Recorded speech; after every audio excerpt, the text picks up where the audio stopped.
All right, guys. Welcome back to another MVP Friday, where we take some of the best coaches in the industry and we ask them how they are thriving as a business owner and also trying to unpack what they're doing so that you guys can get some notes. So today we have Anita. Anita, welcome to the podcast, mate. Can you give us a little intro about yourself, who you are inside and outside of your business? Hi, everyone. Anita here. I run a business called Fit for Two, which is a pregnancy and mum safe fitness business down in Melbourne. I've been a midwife also for 16 years, and that's how I got into my business. Business been running now for about 12 years. I actually started as a bit of a hobby, just dwelling into a niche that I thought that was needed in and around my area, and have now turned it into a successful company. Now I have turned it into. I've also got two kids. I've got a 7-year-old and a 10-year-old, and they're also a very big inspiration of what I do today and how to help more mums, which is what's really important. Many ups and downs that goes along with business, and I've learned a lot being in Mamba and putting those strategies in place, and that's what I'd love to share with you guys today. Yeah, cool. Awesome, mate. A couple of things there that I'd like to unpack, but maybe since you've been with the Mamba program, maybe you sent me a pretty epic message a wee while ago. I think it was around Christmas time. And it was the first time you were able to get away with the kids. Maybe if you could dive into a little bit about that. Yeah, I've actually ran my business solely myself for 11 years. And I had a girl called Melissa who joined me with her first pregnancy. And she suddenly turned around and said, hey, I want to become and do what you do. I really love working with mums. I love what you do. So she went on and did the Safe Return to Exercise program. And June last year, she delved into taking classes. And I have not been on a holiday away with my children at all for more than a couple of days. And we actually went away for 12 days. So Melissa took all my classes in that time, let alone she was 38 weeks pregnant herself at that stage. She put her hand up and said, yes, I will do this for you to give you a break because it's a well-deserved break that you need. And I was able to get out, go and spend time with my children, not be stressed about it, know that my business was in great hands. I still did, a bit of the business side while I was away, general inquiries and everything coming through. But it was fantastic to know that I had that opportunity now to work with somebody else who can also help my business. And when she comes back from maternity leave, we've already got plans in place that there are going to be extra weekends that I get to go away and have more time with my family. Mate, that's amazing. And for a lot of people, and you've been at this for 11 years now. And as you said, you've had no more than a couple of days off in that, over a decade. To be able to get to this point, mate, maybe if you could, let's go back to the start where the business was a hobby, and then in the middle, and then where you got to now.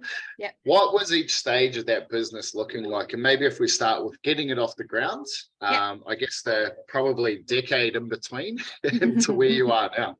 So basically when I started Midwifery, I was a bit of a fitness guru back then. I loved going to the gym and spending time for me, and then also just understanding what fitness was all about.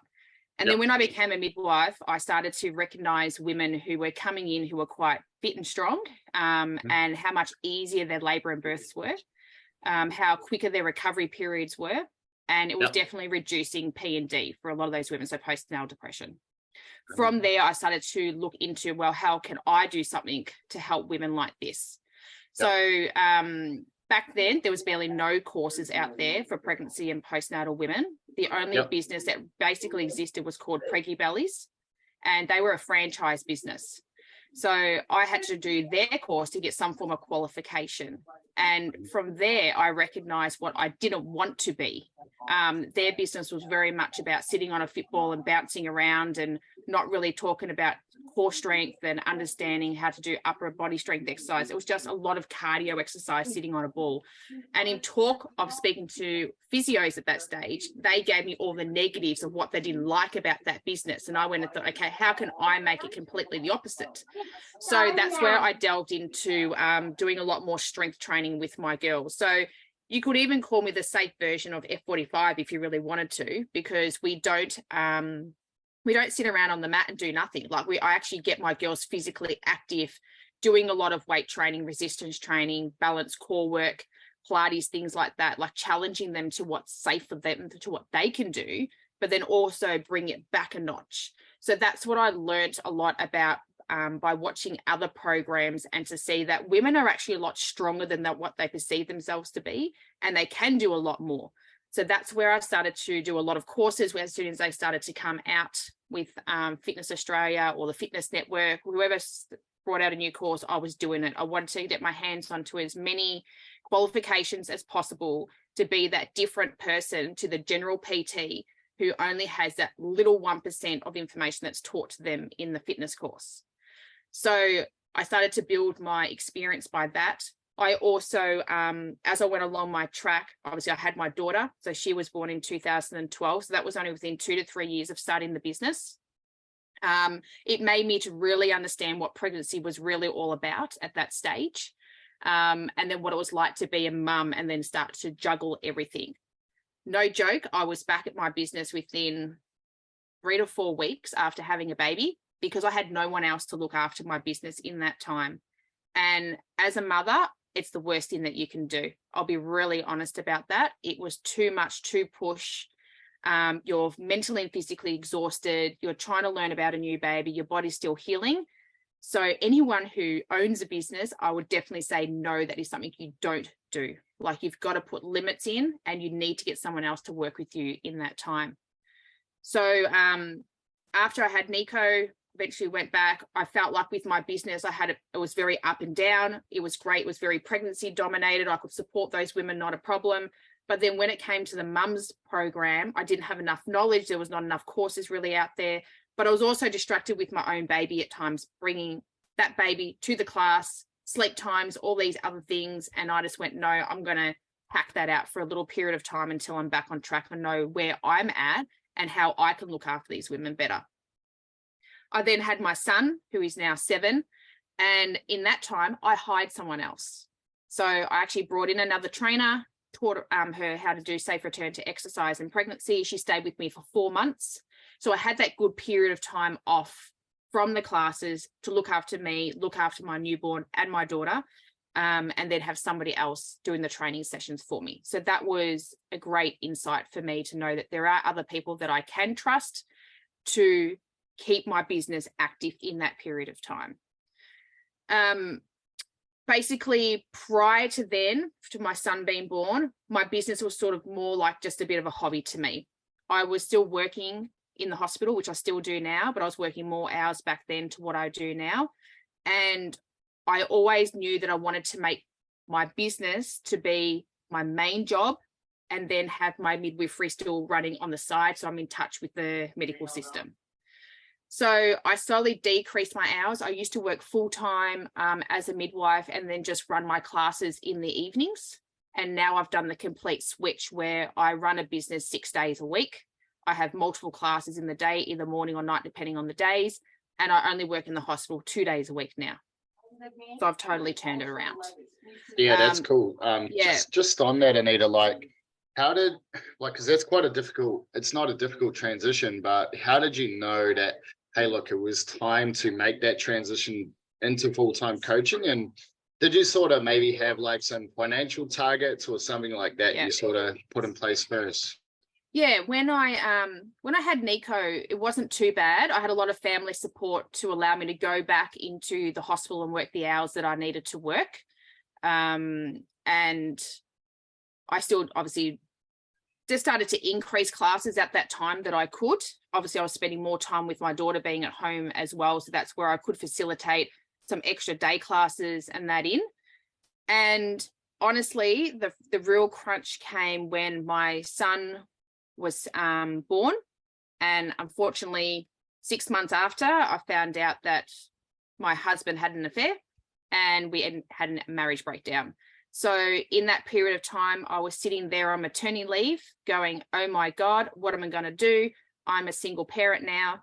How am I going to be able to survive? How am I going to be able to look after my kids, pay school fees, all these other things? And that was my big turnaround moment of saying to myself, this business can do more than what it is currently doing, that we can service more women. And that was actually my biggest break to make my decision that I'm going to actually push my business tenfold and reach out and have business coaches and learn the tactics of what I really need to advertise my business properly. And then, make that switch where I can have the flexibility to be able to do the school runs, be there for my kids more, have those breaks in the day. Like I literally just run classes either in the morning or classes in the evening. I do nothing else during the days. During my daytime is either for my kids if they're with me, or I do work time now in between. And then I have obviously the other 2 days that I work in the hospital. So it was that time for me when I had to make that financial decision for my family and myself, that I can take this business to the next step, that it doesn't need to be sitting on the lower end of a hobby, that we can turn this around just like everybody else does. Yeah, that's amazing, mate. And like over the, I think about almost like a year now, you've sort of been in our circle. And I think one thing I've noticed with you is your ability to take a challenge, something that is difficult, whether it's like what you said there with your husband or in terms of like different things you've gone through over times, to take that and turn it into a fucking superpower. It's almost like it is your superpower. You're able to take the most challenging stuff, turn it around and make it, a real positive. And where do you think that comes from? Where do you think that ability, because a lot of people, what you've just said, would just shut up shop, go back to their safe job, go back to like, shit, I need to be smart here for my kids. What actually made you say, nah, bugger it, I'm going to do this? And where do you think that comes from? Honestly, it comes from my mother. My mother brought me up to be a very, very independent person. And she was always like, if you're ever going to be on your own, I'll teach you, you can stand on your own 2 feet. I learned a lot of things also from my parents along the way. Like they had financial difficulties. There was many things that went up and down. And my brother and I both stand to this day where we were like, we won't do what our parents did. Like we'll do everything that we have to do, that we are not going to be financially stuck, that we are going to be able to not stress about money factors. And I won't lie, that time when I had my marriage breakdown, that was the end of that marriage. I was like, effing hell, what am I going to do now? I have a mortgage. I have all these responsibilities. How can I do this on my own? And it was just a wake-up call knowing that I, as female, can do this. It's like anyone else can do this if they really have to do it. And it was either I was going to make more hours going back to the hospital, and that was going to be my Reliance job. And I didn't want to do that because I didn't want to be working shift work, night work.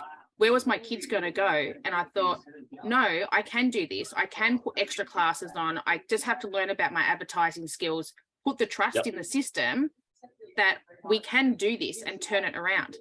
And even when we got hit by COVID, and I sat there going, holy moly, I now have to turn this business into online. It's going to turn to shit. But it didn't.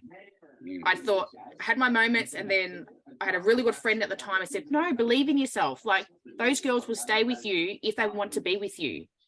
And that's what they did. Majority, I probably had a good 90% of my tribe stay with me at that time. And I even picked up newbies in that time, which I was really surprised.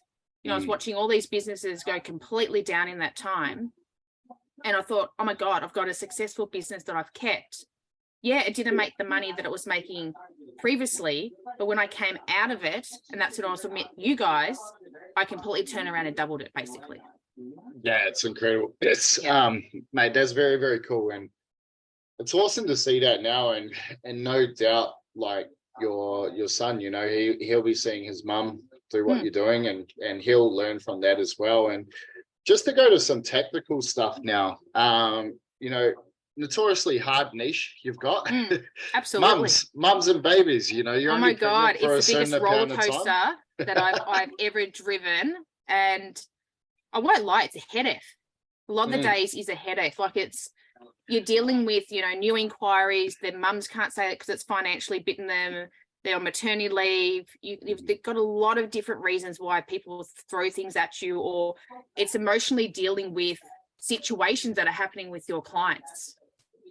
And, that could be something from really positive to really negative that's happened in their life. And because you're the coach and I've got like nearly 100 people in my tribe, that's a lot of extra mental load that I have to take on at times. It can be really, really tough.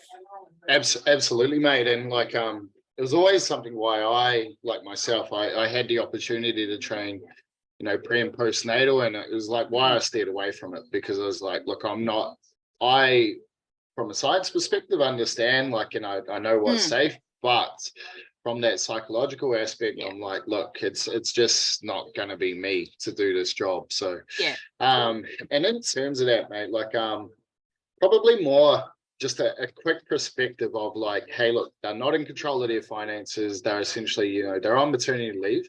How do you overcome the objection, or how do you work with them on that regard so that they can get into a fitness program? Yeah. So I like to offer levels in the program now. I used to just have in person, that was it, either come or you don't. And as much as we all hated COVID actually opened up my business in many ways. So we've obviously got online training now. We have recording library. I'm about to have the 800th video or so go into my recording library. Wow. I've got a very comprehensive online education program. But basically, the girls that come in, I just give them options. And for me, it's not about the money half the time. It's about looking after people who really need that adequate support. And if that means, I offer a bit of a promo deal to them to get them in, just to get them started for the first 6 to 8 weeks, and then they can go back into full paying clients when they're back from maternity leave, things like that. I'm more than happy to help those women out, especially if I've got spots available in the program at the time. If they turn around and say, nah, I'm really, really stuck, I'll even just try to get them onto the Zoom classes. Just give them a promo special, get them started. It's all about just getting them started and knowing that we can care for them and look after their mental health and well-being. Because the more they start to isolate themselves, that's when their mental health really goes down. And when they start to see what we offer, then they're like, yes, I want to come in. I want to spend more time with you guys, because they see the connections that happen with the other women, which is what's really important for them. Plus, like we say to them, you don't have to pay for childcare. You can just bring your children with you and they can exercise. You can exercise in the room. They can play with the toys or lie on the floor, or I'll rock them in the pram, whatever is needed. Let's just get you there to get you started. So for the majority of women, we tend to be able to, get them over the line because they understand the value of the program and how important it is for their self-care and recovery. Unfortunately, there's the odd person that I might just give them a recording library. They'll just start with that. And eventually, when they do have adequate funds, then we start moving them up the ladder and getting them into classes with us. But for us, it's not even just about, having them in with us directly. They might even need to see other people first. And that might be, because they've got such pelvic floor issues from having their baby, or there might be other certain circumstances we have to. I'd rather them invest that money into those areas first before they come to me, because otherwise it might just be a spiral downwards effect that we just don't require. So, with us, it's very much about really having those deep discussions with those mums, whether they're pregnant or not, or had their babies, and finding out directly where we're at and then how we can support their journey. Yeah, that's amazing. Like with that, I guess, different tier and having these different things, like how do you project these values that you're like, hey, look, it's not necessarily about the money. We just want to give you a tribe to belong to. We just want to make sure that, hey, look, here's a bit of a ladder for you to walk through. How do you sort of stick to that, and how did you come up with it over time? Yeah, so basically with our socials, we just try to, create everyone to be as an equal person as much as possible. That we want them to see the value in what we offer, that, we're not just about pushing classes. Like, a lot of our socials are about understanding mental health and well-being and the general parts of life. Like, I don't want to be a business where I'm trying to hammer my classes down to every single person. And honestly, that's what I used to do in the past. And that's where I was going wrong. Now when I give more value about who we are and what we offer, and the different styles of things that we can give them, even if it's just the online education program that they may need for a short period of time, they start to see the value in what we give. And honestly, the reason why I started to create levels in the business was because I started to see how life was becoming more hard since COVID. So a lot of people lost their jobs in that time. We've seen the interest rates rise and people are suffering now with not enough income going around. And the hardest part is, and the first thing that goes to anyone is self-care. They let all their fitness training go, all their others things that they tend to do for themselves tend to be the first thing that goes, and especially for the mother. And I'm trying to go in a little bit more of that aspect now where self-care is so important for these mums because they're the one who's actually basically looking after the family. So unfortunately, sometimes we have to dig that little bit deeper, especially when I talk to people and it's, okay, are you having 5 takeaway coffees in a week that you're not really noticing where that money is going? If you are, how about we get rid of that and you buy a machine for home and put that money into your self-care that you need to get out and do for you to heal after having a baby. That's so important. Otherwise, you may face A, B, C, and D down the track that I don't want you to be doing. So that's where I thought the tiers would just have to be important for some of those women. Like for me, ideally, I would love everyone just to be in person in my program or be on Zoom at least so I can see these people and connect with them. But when, you know, money is so tight in certain situations and they're really honest with me, then, you know, sometimes those other tiers are there. But I'll also be honest, I've had clients who have been in the program with me for months and years, and suddenly there's a massive circumstance that's changed. And they're like, I just can't afford it right now. And no joke, I've even turned around and said, how about for the next 4 to 6 weeks? If you need that break period, I won't charge you. Just stay with me. We get you through this situation that we need to deal with. And then you go back to paying when you're back at work at that date, especially those girls who are on the last ends of maternity leave and that. So they're kind things that I do in my business back to my clients because they've been with me for a good period of time. So instead of losing them, even though I know they're going to come back, I'd rather keep them there in that time. So they've got that consistency, still doing what they need to, still training, still getting their self-care, still getting that mum connection, everything else that they need, instead of just pulling it away from them. Because that's what a lot of other trainers would do. Yeah. They would say, you can't pay, you're out the door, see you later, come back to me. And that's when it hits rock bottom for some of those people. So that's where I chose to make the difference in my business that way. And I actually got that from one of the coaches previously. So Dan Henderson actually said to me ages ago, you know, it doesn't matter if you've got one free paying client in your group at the time, and if they've got special circumstances that they are deservable of having that, let them have it, because you're better off having them there than not having them there at all. Because if you do such a kind thing to them, then they will use that word of mouth to help extend your business as well. So word of mouth is so important in a lot of these areas, especially fitness. People want to know that you're seeing a great trainer. Art.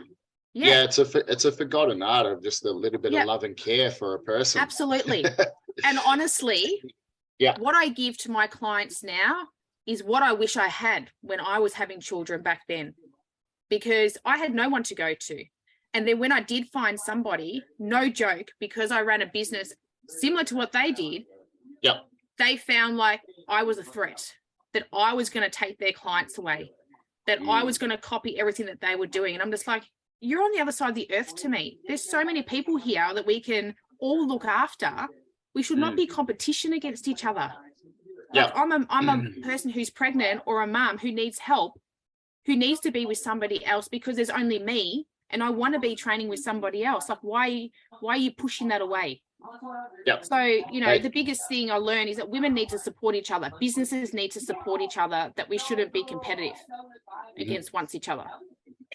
Yeah, absolutely, mate. Like just circling back, there's about 3 things I want to unpack there because there's some absolute brilliant things. Probably the big thing is, like, I am a deeply caring person to my detriment sometimes, and I've learned to sort of manage this better as I've become a little bit older. But one of the things is you're like, cool, you can let these people in, you can give them different tiers, and quite often, and I see this over and over again, where it's like people will create 100 different products.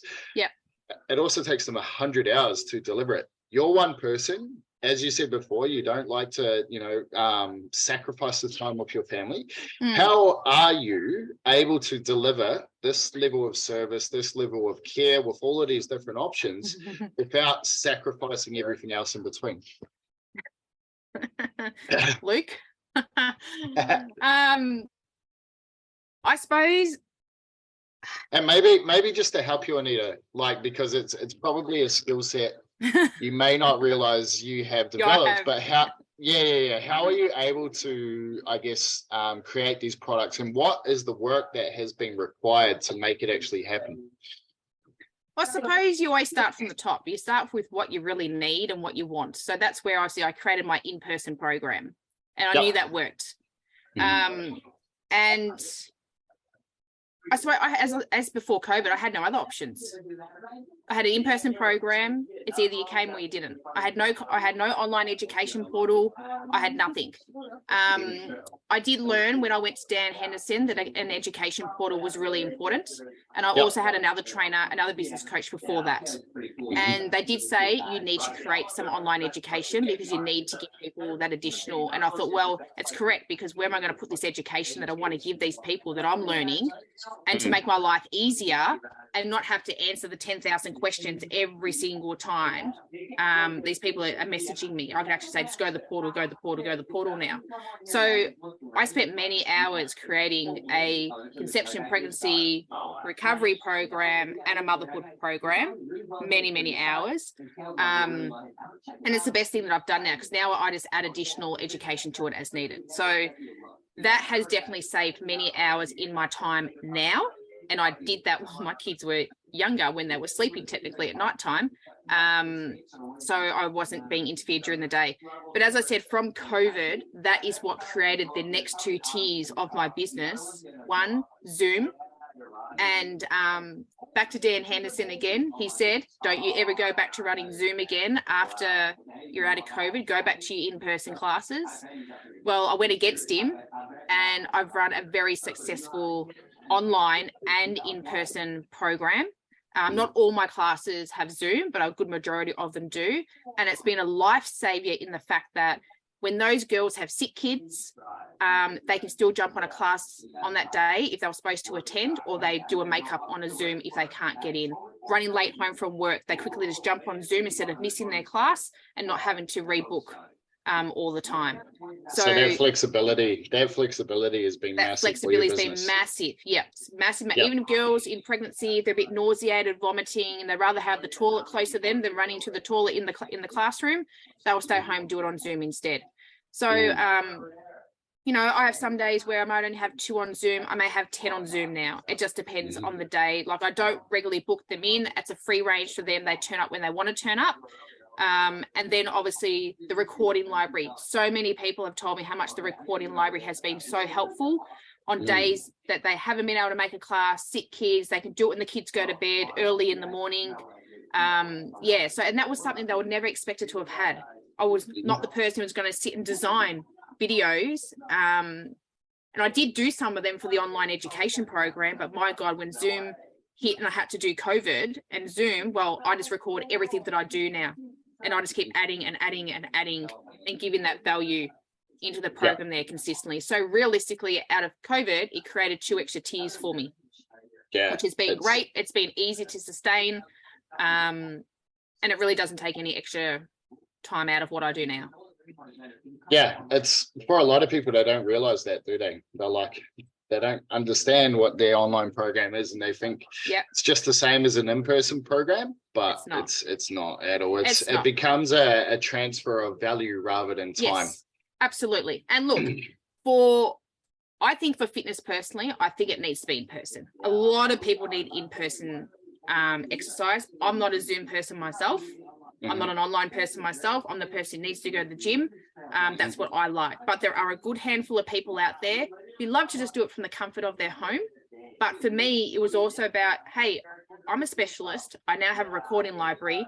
I've also got a chance to sell these videos do people, and have a trusted source, not people just going to YouTube and going, oh, I'm going to follow this pregnancy video, and they're telling them all the opposite of all the stuff they shouldn't be doing because those people don't have the proper qualifications. So that's given me the upper edge now, that people who come to me who don't have the finances at the time, but they're happy to do recordings, they jump on the recording library and start there. Yeah, beautiful. How have you built your authority over time so that you can, I guess, market these different products? How do you get most of your clients? Yep, most of it's word of mouth. I do have a very large network of other specialists that I work with. So I've got women's health physios, osteo, chiros, multiple range, acupuncture, Chinese medicine. But these are all people who specialize in pregnancy and mums. So between us all, we all refer around to each other as we need to. Also being consistent in my socials has made a big difference. I also use Google My Business. So that was another big thing that I learnt a little while ago, posting to that at least 3 to 4 times a week, asking for reviews on a regular basis, because that also helps to boost you on Google. And yeah, I've also got a virtual assistant now. So that also takes a lot of pressure off me with having my newsletters done. I was never one to do a newsletter. So we're trying to use our database as much as we can. I get the odd referrals that will come back in through there. But honestly, a lot of it is word of mouth and coming through Google. Yeah, amazing. So GMB is a huge one that everyone should have on their list if they haven't got it now. Yeah, it's a huge little thing, and like we maximize it a lot. It's very, very handy. So with your content, with the GMB and then also like your Instagram, what sort of content are you posting? Yep. So basically I just try to value post as much as I can. Obviously, having the benefit of being a midwife as well, I have changed the social page around a bit, having a bit more midwifery education. Obviously there's fitness education in there. Trying to just give tips about, you know, different types of exercises that people can do. Every so often we'll do the call to action, you know, come and train with us. But more to me, it's about value posting. And then obviously sharing that to stories. So the biggest thing obviously I learnt with Mumba is, you know, the story sharing 8 times a day at least to help increase your reach. So obviously we focus on that. You know, I've got a lot of different accounts that I follow, and just focusing that I am utilizing their content that is going to be helpful for my community, not just posting crap. Yes, I do a bit of the this and that polls to help increasing engagement. But yeah, it's about sharing things that you like to know about, or you find valuable for yourself, or you know it's going to be great for a pregnant woman, or a mum that's out there. Like, there's no point me posting about dog food if that's not, I don't even have a dog, and, you know, posting the opposite of what I would normally do. But I do find like posting funny videos, sharing things from TikTok occasionally across, or funny mum videos, kid videos, things like that. Those sort of things get pretty good attraction. So it's to that relatability factor. Yeah, it's a relatability factor. And actually that's what I was saying to one of my social girls the other day, who we all do the planning together. I said, maybe we need to, you know, put a little bit more of these fun videos in there, relatability videos to help increase the engagement tools. So it is a game, because obviously we all know about the algorithms and how things change all the time. And it is just about finding what works next. Yeah, it's absolutely. And like, you can see the trends that are happening through social media at the moment. Connection rate, relatability, and then also proof that what you do works. Well, quite often testimonials of value. It's as simple as that. And like what you've done, mate, I think you've done it, and I know you've done it the correct way, is where over the years you've built the authority, you've built the skill set. As you said, you know, a lot of people on social media or YouTube or whatever that aren't qualified, just making it up basically as they go. And now, you know, after a decade of hard work, it's really, really starting to pay off for you. And I want to highlight that, because not a lot of people want to do the hard work. And so just a little plug there for all you listening at home thinking this stuff is easy. Get off your ass and do the work. But anyway, that's my Friday pump up. So it's true. It's consistency is key. And every day is completely different. But I know for myself that, okay, everyone has good and bad days. I'll have days where I just go, stuff this, I'm going to bed. I'm just not interested. My mind's shut down. If I'm going to go sit at the computer, I'm going to be brain dead. I'm not going to get anything valuable done today. And no joke, I'll have lists. Lists are going, and it doesn't get done today, it moves to the next day.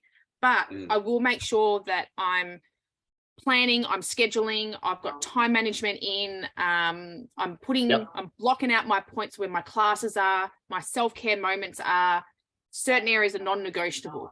And that's what I also try to teach to my tribe as well. As a mum, you have to have your non-negotiable times that are there for you, because your kids don't run your life. Like, you need to have time for you, and you do your other kid activities around it. So if my children say, hey, mum, I want to start basketball, I said, sorry, the business is busy in that time. I can't help you unless you can fit in the hours of this and this, then I can do it with you. But otherwise, mum's business is our life. And they respect that. Yeah, no, I think that's huge. And mate, something there you sort of said is like that consistency factor. Yeah. And, like, obviously you've worked really hard, but you've also had those days where you're like, fuck it, I'm just lying in bed today. Yep. But the discipline to get back in, the discipline to stick to your schedule, and the discipline to also know when to not stick to it. What is probably 1 to 3 tips around that just allow you to have the discipline both to consistently show up for over a decade, but also the discipline to know when it's okay to take a rest? 3 tips. You just got to listen to yourself. You got to trust yourself. Yep. As people have said to me, if your tribe loves you the amount that they love you and they're there because they want to be, if you decide not to turn up for one day, they're not going to run away from you. If you're going to turn your phone off and say, I'm having a really bad day, and I just need some time to myself, they're not going to run away from you, because they do it too. So the biggest thing I have said to them is communication is key. If you're in a really bad moment in your life and you can't be at class for the next 3 weeks or whatever, let me know. Tell me why you can't be there, because I'd rather know than not know. And it's the same with us, same with me. I'm having a really bad week. I've got a relationship issue, or I've got kids issues or something else. I'm here, but I'm not here, if that makes sense. I've walked into the room and I've had a client go to me, you're not right today, I can tell, but you're putting on that front face like you're fine. And I'm like, bingo. And it is, and it's hard to spill the beans at times, but I've also learnt over time, it's also good for you to be honest with your clients where you're up to in your life, because that's when they respect you more. Because we're all in the same shit, honestly. Motherhood's hard. Kids are hard. Pregnancy's hard. It's a mind game. It's emotional game. Everything goes down with it. And the more that they can see that you're a real person, the more respect they start having for you. So my biggest tip is just communicate with them. It's okay to cry. It's okay to tell them how F today is, because they're going to come out and say it too. Had many days they've walked in the room and all the swear words are coming out, and they're like, oh, we're done. Yep, feel great now. We've had our debrief. We've had our exercise session. We're good to go again now. But yeah, it's okay to shut off. Like, we have to. That's normal part of life. And I know myself, when I'm one of those people that, when things are getting really hard, I'll just delve into my work even harder. And what I did with that, and I don't want anyone else, this is my big tip I'm going to give to anyone out there who is running a business, don't do it. Don't use your work as a place to run to when things are getting hard, because shit's going to hit the fan. And I totally destroyed myself when my mother passed away at the end of 2020. I was looking after a sick mum, and I was working my business tenfold. I was up late nights, 2 a.m. in the morning. All this sort of stuff was, getting back together, and I fell apart, massively fell apart. I'm surprised I didn't lose my business out of it.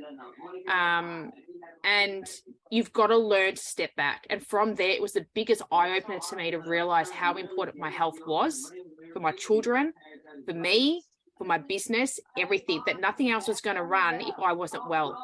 So I've learned big moments out of that crash, that you have to step back. And when your body's telling you no, you've got to take that no and you've got to ride with it. So, if that means me still turning up to my classes, but not doing the class, like saying today is my rest day, but I will tell you guys what you need to do. I'm tired, but I'm here for you. that's the more respect that comes out of my clients for me, because they know what I'm going through, because I've told them where I'm up to at the moment. And that's what I want the same from them. And that's where I suppose I get that respect and that growth and that communication and everything with that authority with my business, because people see me as a human. I'm not saying you're a number. I don't care about you, whether you're here today or not. And I'll message my girls and say, you missed class today, is everything okay? And that's where they love that personal connection, that I gave a shit that they didn't turn up today. Is everything okay? I would challenge you on the word authority and maybe change the word to leader. Because what you're describing here is you are a great leader, and you're leading one by example. You're leading with empathy, and you're just leading with that kind human touch that often is missing in the world. And I think, mate, what you've done there, and that was a very, very powerful just couple of minutes there that you just said. And I was like, you just made me sort of like called me out of my own stuff here. And it's like, all right, I'm going fucking shopping today. I'm going to have the afternoon off, you know? And it is that thing, mate. And I think, and I've seen this from you, and I know there's been times, and especially I guess in our coaching relationship, where you're like, look, I'm here, but I'm not. I'm doing it. You know, I'll come and get what I need as I need. And you're just like, that's what it is. And I'm like, fuck, cool. I respect that. Go do your thing. And it's probably the best thing you've done. And mate, I think what you've done in creating this community, but probably forging, you know, this you as a business owner and you as a leader, is obviously guiding your business in a massive, massive way. And I guess it probably transfers now to, like, that's the journey. Where do you believe this is all heading? Yeah, so I still also think about when I turn 60, which is in, 18 years' time, will I still be doing what I'm doing? Like, I start to think about those things. Like, I think my business is my life. Like, it's part of my life. It's my family. It's what I've grown, and where will I be in 10, 20 years' time? Will I have my kids running my business? My daughter is 10 and she absolutely loves what I do, and she looks up to me and idolizes me and is like, oh, what business can I start now and be like mum? And I don't know, like, obviously, my daughter said to me the other day, how could you make more money? But like, even to me, it's not about the money, but to try and reach more people, my only way is through online, I suppose, and selling courses and things like that. And for me, yes, with the education program that I've developed, I'd love to be able to be selling, quite a lot of that to help women understand the education that they need, because the hospital doesn't give enough. And, the hardest part for women is they get a certain amount in that pregnancy, and as soon as they've had a baby, it just goes like all the way down here, like this, they've just left. And that's where we try to, pick up all the extras in between that those women that don't get. And I still see to this day that women just don't understand that education is power. And so many women are just sitting on the side and go, oh, I'll just go with the flow. And it all just seems shit after. Where do you see, I guess, the dam? Because it is, and I've seen this with my two children. It's like, geez, as soon as it's out, you're bloody almost kicked out of the hospital. And It's like, hey, look, if you need anything, come back to the hospital. And it's like, mate, I'm a male, as we can see, and like, imagine, I could not imagine what it's like to have just given birth. Your body has essentially been, it's gone through a fucking traumatic experience, and all of a sudden you're out the other side. And where do you see, mate, because right now you're sort of like, there's obviously this huge gap. There's this massive gap. As a business opportunity, and this is where you can make the most amount of impact, is like, how do you find that or that spot when you can be that person so that you essentially address that frustration or that gap of like that huge drop off? How do you think you can do that on a mass scale, not just your local area, but maybe for Australia first, and then maybe take it to the globe? It's a struggle. I'm not going to lie. I've even tried getting into my local council to bring these education sessions in the maternal and child health sector. It's a no. They don't even want to, they're not even interested in a private business stepping in, let alone we've got the skills and the qualifications. Everything becomes a no. Even trying to step into public hospitals, private hospitals, depending on where, you want to try and get your foot in the door, they're not interested in a private business. It is so hard to try and, you know, give more to the community of what these women need. And you've got so many people telling you no, because they feel that they're giving enough. So yeah, the question is, how do we get this out to other people in another way? Because the real inlets is through the hospital system or through the community systems, and they're the ones who are saying no. What is the one little inroad that may get you in there? Is there a key person? Is there a key factor? Is it purely you just go guerrilla tactics and just go become so well known that no one can deny it?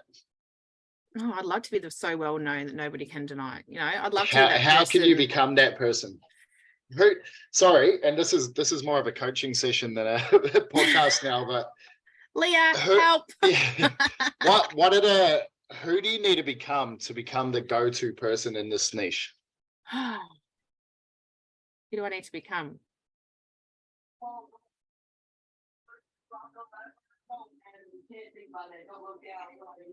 No. Beautiful. I'm going to let you sit on that, mate, and then when you've got a couple of answers for that, I need to become God. Yeah, exactly. There you go. Yeah. You know that question when you said, "What's your superpower?" My superpower would be to reach as many people that I could. That I'm the God who could be out there and create and bring that information to every single person. I have a question. I have a question right now. What is stopping you from becoming this person?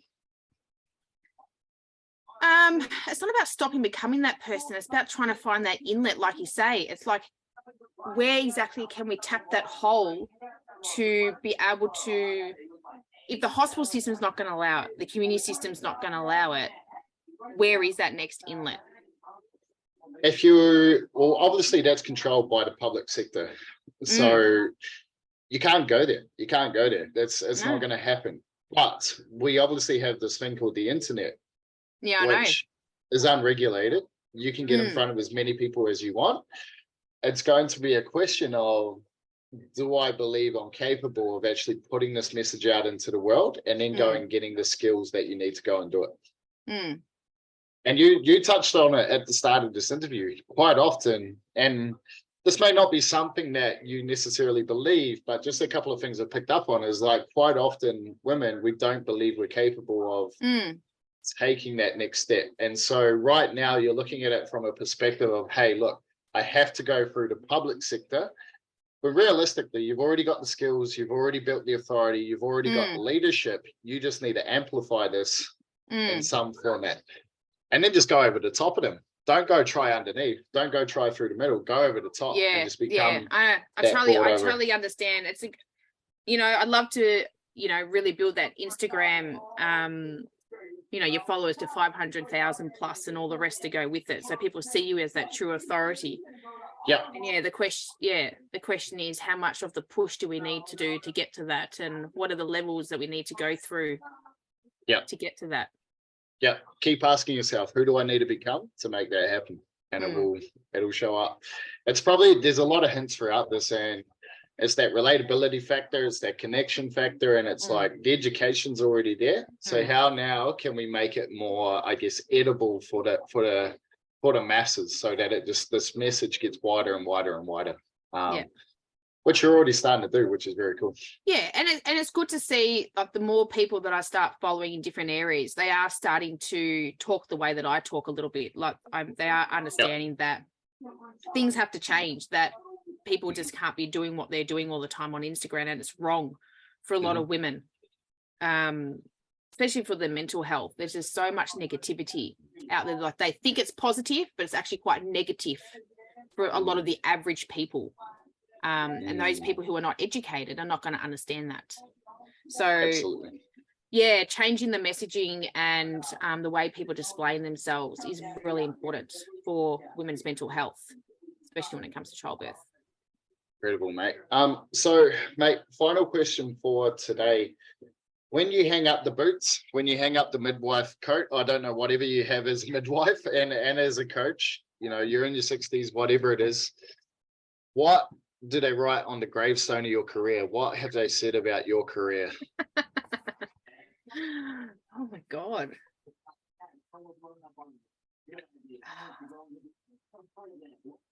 What could they not say? There'll be a whole list. Would the gravestone be big enough?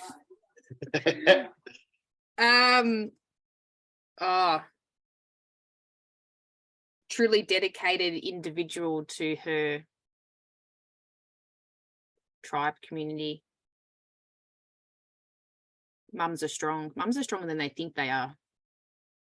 Stronger together. That's my motto, stronger together. Yeah, something like made the mums of the world realize they're stronger than they know. Something like that. Something like that. Yeah, because we all are. We just got to be around the right people to recognize it. Yeah, amazing, mate. Very, very cool, mate. Is there anything you'd love to, a little bit of parting words, wise words to anyone who is looking to get into your realm or potentially come and get mentorship from yourself in terms of learning how to do this process properly? Because as we all know, like, it is butchered and it is done not too great. But what would you say to those people that are looking to get into your niche and help more women? Yep. Number one, educate yourself. It's really, really important that you have the adequate education and qualifications behind yourself to back you up to what you're wanting to achieve in your business. Only work with women that are suitable to your qualifications. Like, obviously, I've got a midwifery qualification that I can really delve deep into pregnancy. Don't take on pregnancy if that's going to be a very discomfort level for you. Consistency is key. You've got to be willing to put the hard work in, even when the time becomes tough. As I said, step back, take time for yourself, and then re-go again. Setting boundaries, that's been a hard thing for me to learn over my time. But the more that I grow and the more my children become older and wanting to have successful relationships, things like that, you've got to have boundaries in place. Otherwise, you're going to destroy everything else around you. Asking for help. Asking for help is a big thing that I also learnt. I was never one to do and ask for help. I do everything myself. The more I ask for help now, the more I achieve. So definitely having that help from your family, having a business coach, having a virtual assistant, having anyone else that you can take the pressure off you so you can get more done in other ways is really, really important. And the biggest thing is trust yourself. Trust and believe in yourself that if you truly want to run a business to help people, you have to trust the process, that you can give what you can give. And for me, like I say to my clients, if I don't have the answer, I'll go find it somewhere else. I'm not going to tell you shit. I want to be honest with you. I don't know everything, but I will go and find that answer for you. I'll go to someone else, hire at my work, or contact my business coach, or whatever else it needs to be, because we're not all made to know everything. Like, I specialize in this area. I don't specialize in that amount. I specialize in what I want to specialize. So definitely always asking for help and reaching out to other people is what's going to help to grow your business. And networking. Network is really important. That was one big thing that I learned earlier, probably about good 5 years ago, is make sure you network with other businesses who are like-minded to what you do, because that's going to help you to grow. And as again, you've got people to bounce back on as you need their support as well. Absolutely. Awesome, mate. I love your work. It's been awesome watching, take this from good to now. You've got a great business, and I look forward to seeing you take it to the world, mate. Thank you. Well done, and thank you for your time, and we will catch you soon. Lovely. Thanks, guys. See you guys. Bye.